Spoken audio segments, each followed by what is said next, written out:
Hello, and welcome to Read It with Whiskey, the place to be if you are a sci-fi or fantasy reader. My name is Laura, and I am your host. I am a reader, writer, and whiskey drinker, here to share with you the person behind the page, the author. And today's featured author is Richie Billing. Richie is from a city called Liverpool. He got into writing fiction in about 2015 and fell completely in love. Now it's a part of his daily routine. He gets grumpy when he doesn't get time to write.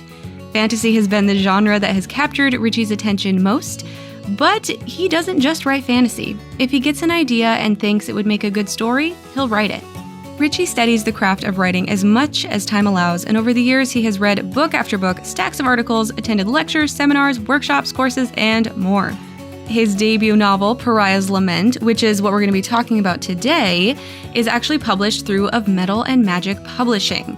Let me tell you what Pariah's Lament is all about. So often, it's the forgotten who possess the power to change the world. When an attempt is made on the life of Ashara, keeper of Yor, his young, hapless advisor, Edvar, must uncover and stop those behind it.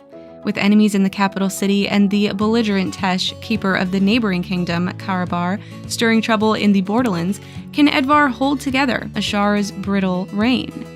The troubles rip through Yor, affecting an ancient race of people known as the Amest, who, in their time of utmost need, turn to Pariah Issi for salvation.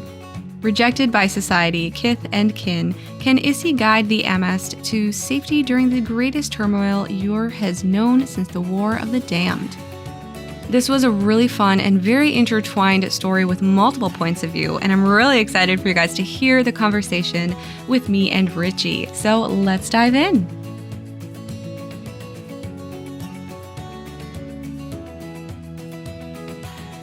Hello, Richie, and welcome to Read It with Whiskey. I'm so excited to have you here. Oh, thank you very much for having me. I'm delighted to be here. Yes, I'm super excited because I actually found you and your book through Of Metal and Magic, and I've had two other people from Of Metal and Magic on the show, so I'm excited to have you on.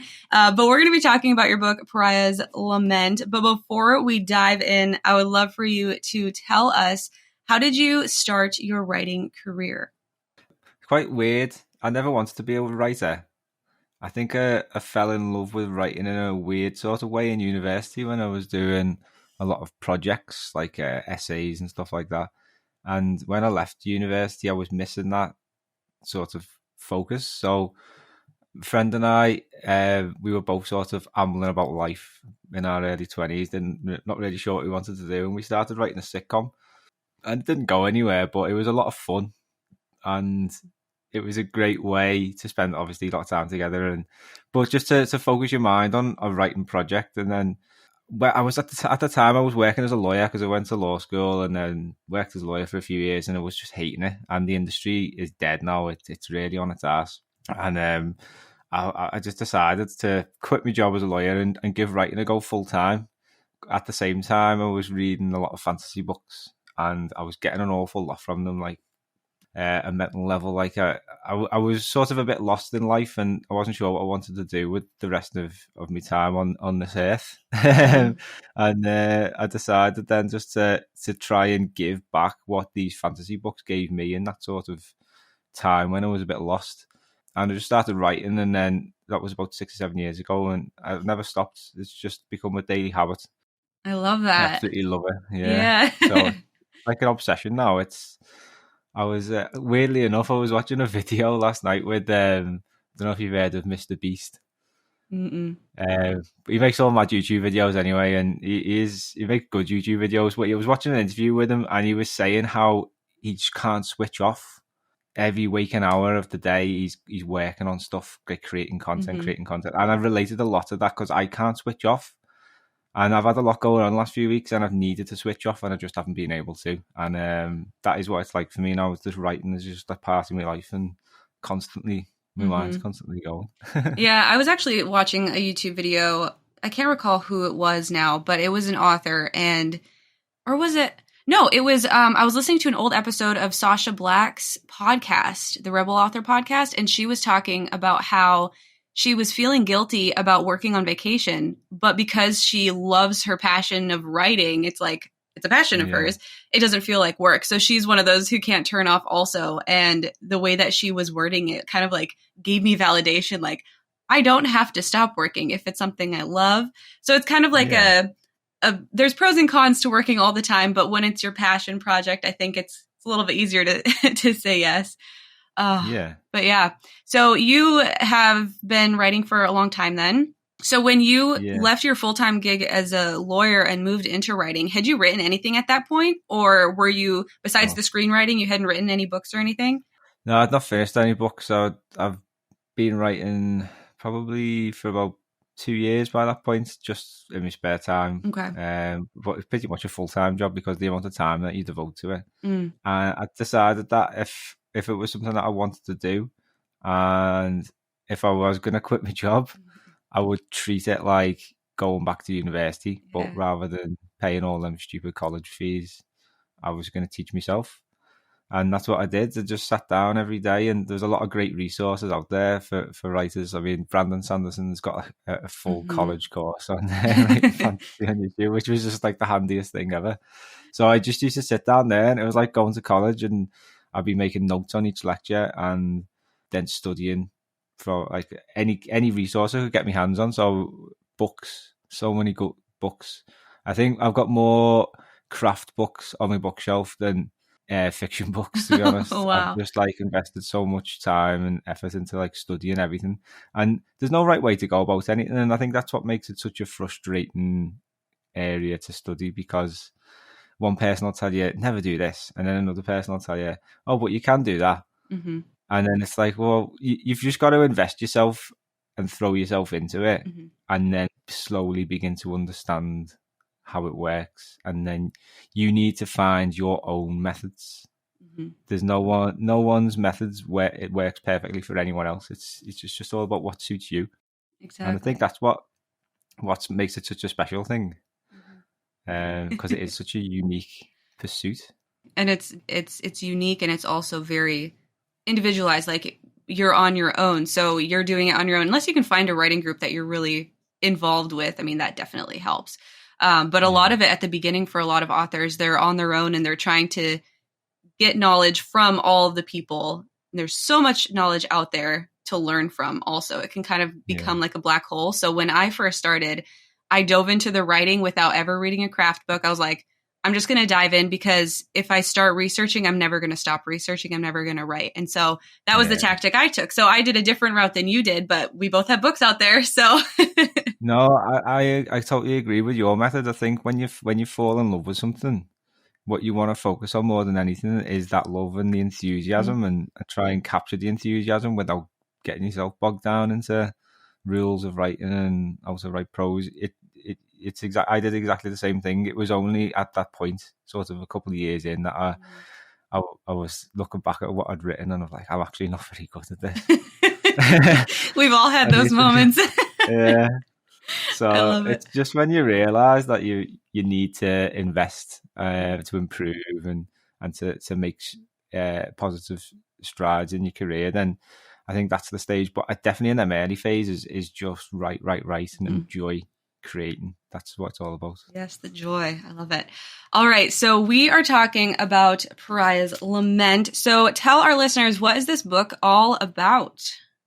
Yeah, I'm awful at explaining things like this. And there's so much that happens in this book, like Richie.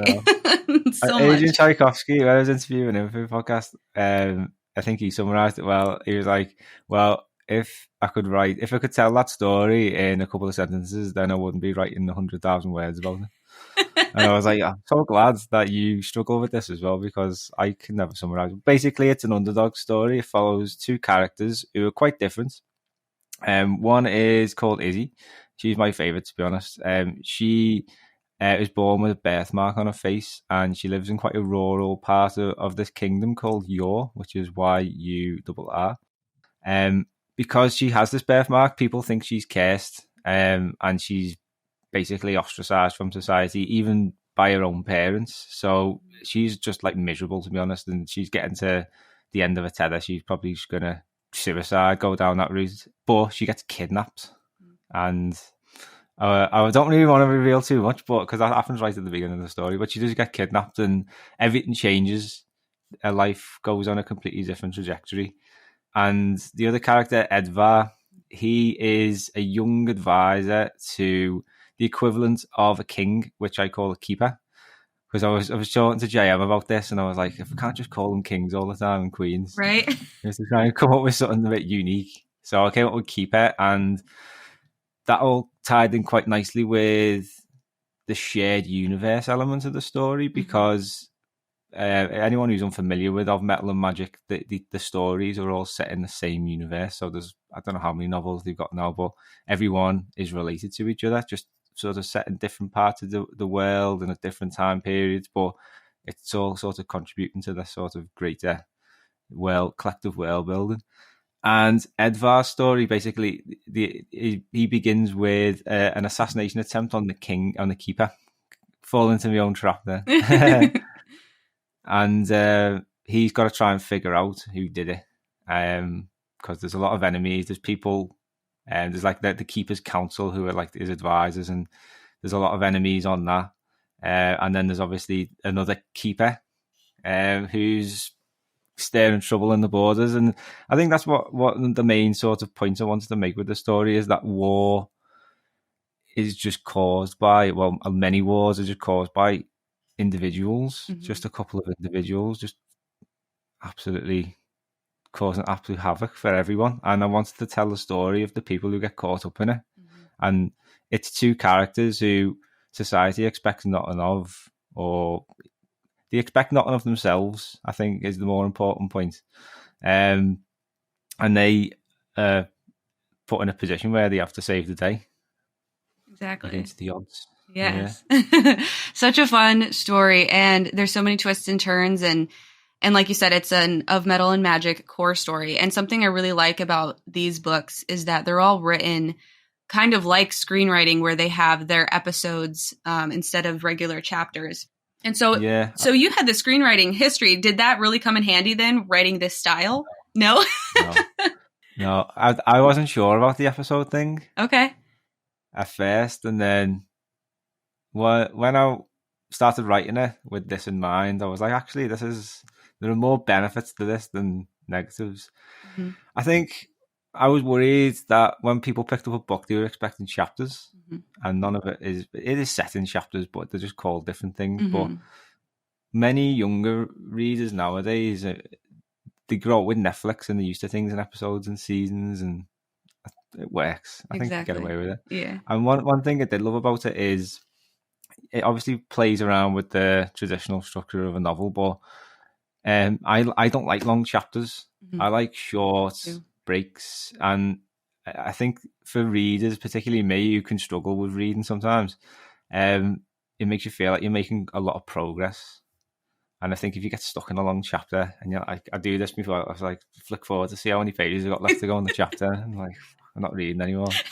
So if you've got these little breaks, there's like, because each episode is split into like mini chapters, and then and one thing I used for these episodes was there's 10 episodes in the book, and each episode at the start of each page there's like a short story, the fragments of a short story at the beginning of each episode, which is completely unrelated to the story, but at the same time it tells you an awful lot about what happens. And that was quite fun to write. Yeah. And I actually was going to ask you about that, the little episode introduction. That was kind of like a whole nother, like you said, a little short story within the whole book. And you said it was fun. That was going to be my question, was that difficult to come up with that little content at the beginning? Yeah, sometimes it was. But once I had a good chat with JM Williams is the editor of Metal and Magic and editor-in-chief. And when I was had a chat with him about what we could use it for, we agreed that it'd be a good way to tie it in with the sort of main storyline that runs through this shared universe. And JM had, I think his first novel, it's set from the perspective of a university professor who's researching the history of this land. And my character is a Indiana Jones type archaeologist, let's say. who goes off to follow up on this lead that this professor has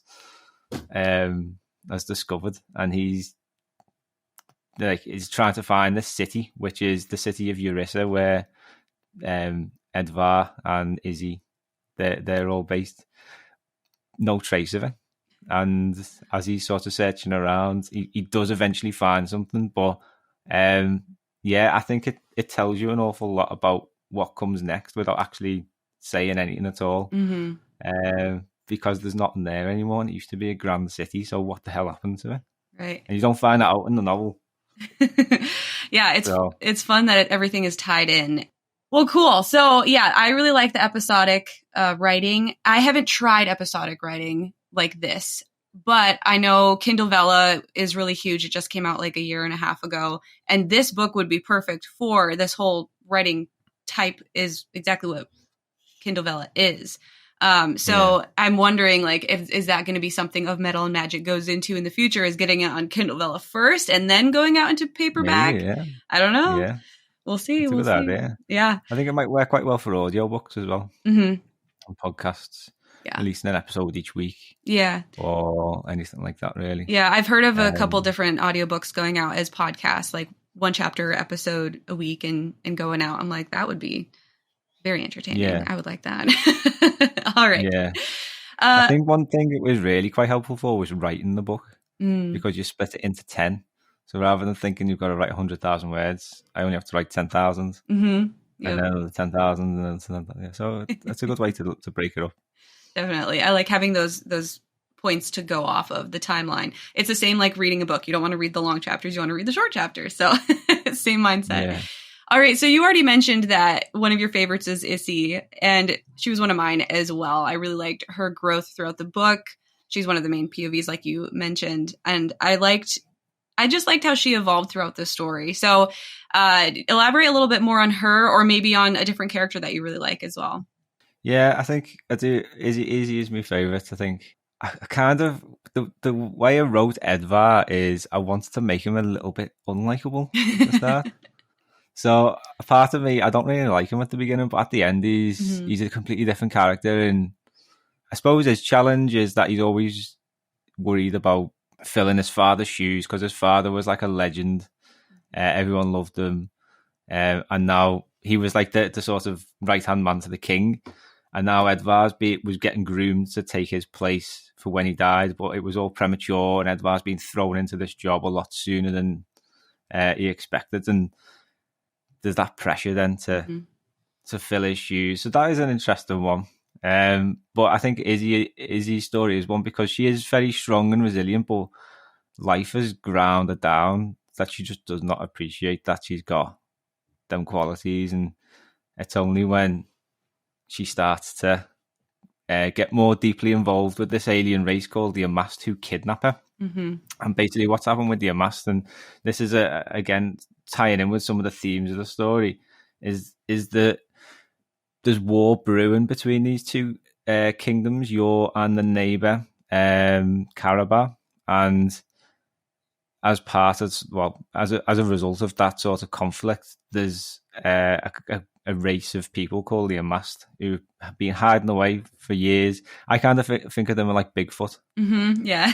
So like a more of a frog like Bigfoot, but they've just been hiding away for like thousands of years. And war has stirred, as they've got involved basically, and they've been massacred, and now they're trying to flee the conflict. And there's only so far you can go when you're running away. Like you're fatigued, tired, hungry, thirsty, and you just have to stop. And that is basically the situation that they're in. They've had to stop, and they're just dying now, one by one, slowly, and they need help. And that's where they decide to kidnap Izzy and try and use her to communicate with the people who've been killing them to get them the help that they desperately need. And that's where I think Izzy starts to come into her own, and she has to sort of lead them and guide them to safety. Mm-hmm. But yeah, so I really like Izzy's story. And then I think if you skip towards the very end, I won't going to give anything away, but there's a few massive battles, and these characters don't shy away from that. If anything, I do love a heroic story and heroic moments in books, and I think both Izzy, Edvar, and there's a few other characters, there's like Vil, um, and yeah, they all have pretty heroic moments. And I don't know what you thought about the battles, but I quite like the battle scenes. There's a lot of I do a lot of study a lot of medieval history, and I always try and make the battles as vivid and as real as possible. Don't shy away from any of the details, and war is truly horrific. And when these characters are going through these fests, if you will, like what you see in sort of YA and coming of age stories, the characters are a bit older, but they've lived sheltered lives, so they've never seen dead bodies, they've never held swords, they've never killed anybody. And I always think some fantasy stories just gloss over these massive things in people's lives. Yeah, I definitely feel that when I'm reading some fantasy books. And I really liked the battle scenes. I think I really liked that the idea of cannons was new to this world. And so that was something that a lot of characters didn't know what that sound was. And what did they call it? Thunder, I think. Tubes of thunder. Yeah, tubes of thunder. That is actually medieval. The script came from medieval history. These cannons in medieval times were absolutely useless, but no one had ever heard of them. No, what the hell is that? It's like magic kind of thing. So it was really interesting playing around with that sort of perspective when you've never seen anything like this before, and it was more the fear than anything that was causing the trouble. But in this story, I actually made the cannons a bit more effective, but at the same time, they were malfunctioning, and so it's that was fun when I was reading those sections and talking about how they're getting the cannons from one place to another, because these things are big and huge and they don't have the technology to move them easily. So that was really fun. And then obviously seeing the destruction and the battles. And I think the name was Jem, one of the characters towards the end in one of the battles. I really liked Jem. But yeah, and then you mentioned Vil. I really liked Vil. He was one of my favorite characters too. So I love the character talk. I think it's like I just love playing with perspectives, because obviously if you've got two main characters, then you're stuck with them for most of the story, and sometimes you need to break away. You need to show other characters in a different light. I mean, there's obviously Tesh, who's the main antagonist, and I do about halfway through the story, it picks up his perspective then. But I do every now and then just dip into random characters, just to show people the different sides of the world and different perspectives on things. Yeah, and it gives you a tie into what's going on when Izzy is doing something else, what's going on while they're planning something or traveling or doing whatever. And so giving those little insights into different characters definitely gives you more about the whole world and what's going on. So big picture stuff happens. Very cool. All right. So as writers, we all start out as readers. So I'd like to learn a little bit about some of your reading habits. So what is your favorite genre to read? I bet I can guess it, but go ahead. I do like fantasy, as you can probably guess. But I don't read as much fantasy as I used to. I think recently I've probably moved more towards historical fiction. Okay. But again, the last few historical fiction books I've picked up, I haven't been grabbed by. I am a very tricky reader. So if something doesn't hook me pretty quickly, I just can't carry on. I think the last time I forced myself to continue with a book, I think it was A Wizard's First Rule by Terry Goodkind. I can't really remember. It's an old fantasy book anyway, and I got about 300 pages in, and I was just, this is rubbish. This is absolutely garbage. Oh no! There's like one. It's a really popular one as well, but what really annoyed me is it begins the story with this interesting female character. I think she's got magical powers, and you're led to believe that she's going to be quite significant. But as the story goes on, she's basically just a damsel in distress for another male character who's the chosen one. All that typical. Yeah. I just gave up on it halfway through. I was just like, I'm not doing this anymore. So I am a terrible reader, but I do like crime as well. So I read a lot of Ian Rankin. I don't know if you've ever read of Ian Rankin. And I have started work on a crime novel with fantasy elements. I love it. I love it. Yeah, I was actually gonna ask about that. Is what are the next projects coming up? Yeah, well, I'm editing a fantasy novel, which began life as a novella, and then I went to there was some sort of literary festival on in Liverpool where I live, and I had a meeting with a publisher, and I think they were decent, like a mid-level sized one, and they were like, "Oh, we really like the novella, but we can't publish it as a novella. It'd have to be a novel." So I was like, "All right then." Went away and wrote another 70,000 words or whatever. Oh. And then I'm halfway through the edits on that now, and I decided the other month to research that publishing, see how they were getting on, because they might go for it, you know what I mean? And they've gone out of business. Oh. So I've gone off this path now. It's taken me like 2 years to get to this stage, and yeah, but I'm determined to keep going ahead with it. I started writing a story for my girlfriend Elaine and our little dog Luna. Aww. And it's a story about a young mother in the middle of a war between my version of orcs. And it's just concentrated in this one area called Morrigan. It's quite a rural, hilly area. It's just what I like, where I know. You know what I mean? People say, "Oh, I hate Western settings and like forests and stuff like that, like for fantasy," but that's just what I live in. So exactly. I'm always going to use it.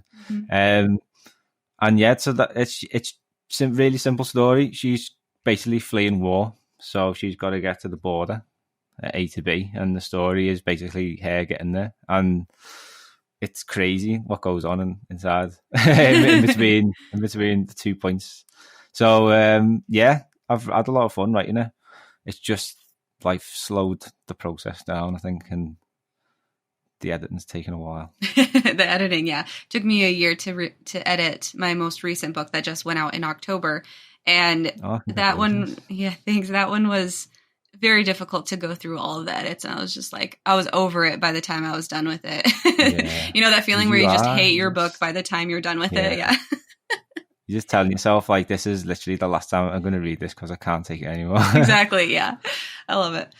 All right. So tell us a little bit about the other books that you already have published, because you have quite a big list. Maybe give us the top 3 or 4 that you have out there. I think Pariah's Lament's the only novel. I've had lots of short stories published, but they were just like scattered across the internet. So what I decided to do is, once the rights elapsed on some of them, I just put them all in a book, like an anthology. Yeah. So that one's called Flying on the Ground. And then non-fiction, the main book is A Fantasy Writer's Handbook. And I think that's the most popular book. It was when I started writing fantasy, I didn't have anything like this, and it was what I was looking for. So what I've done over the years is, whenever I've learned something, I have this rule: whenever I learn something, I pass it back on. So on my website, richiebilling.com, was where this all began, and I used to write loads of blog posts and guides, basically just my notes from what I've been studying. And people found them useful, and then I decided to put them all in a book called The Fantasy Writer's Handbook, and that's what that book is. It's been doing really well, and people liked it that much, they were saying I should do a podcast. So now I'll do a podcast as well called The Fantasy Writer's Toolshed. So yeah, I am going to do a second edition of A Fantasy Writer's Handbook next year, I think. Okay. I said this, but whether I get to it is another matter. Because I'm doing a book on world building as well. Very fun. But yeah, I don't know. I'll try and get it done next year.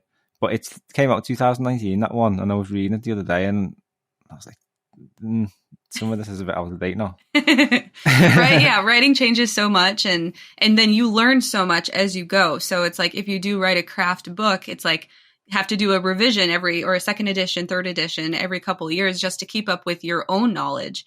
And I think that can actually be a really good tool to use as a writer, is to update that type of back work, because obviously, like you said, pass it on to the next people so they can learn from what you've learned. So very cool. It reinforces your knowledge as well, which is always good. Exactly. All right. So this is Read It With Whiskey, and it wouldn't be Read It With Whiskey without talking a little bit about whiskey. So Richie, what is your favorite whiskey to drink?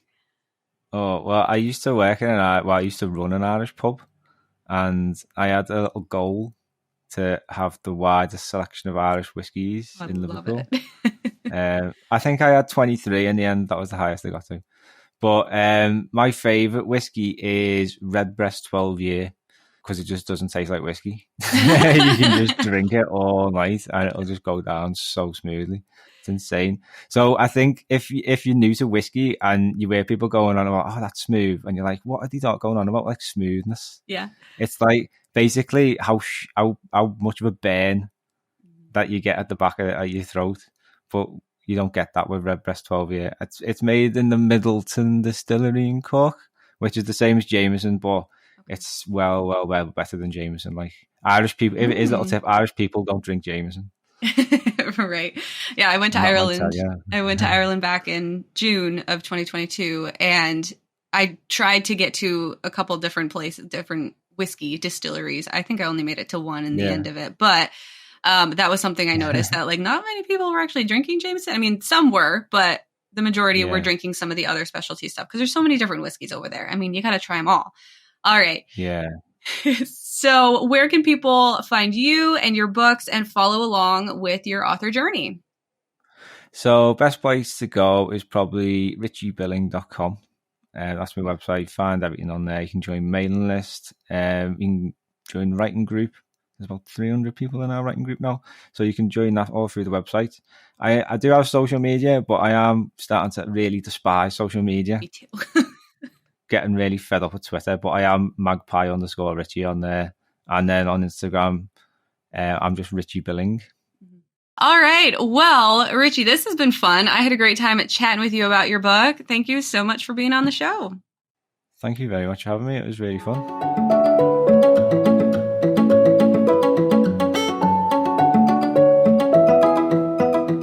Chatting with Richie was so much fun. He's just a breath of fresh air. We had a great time chatting about Pariah's Lament.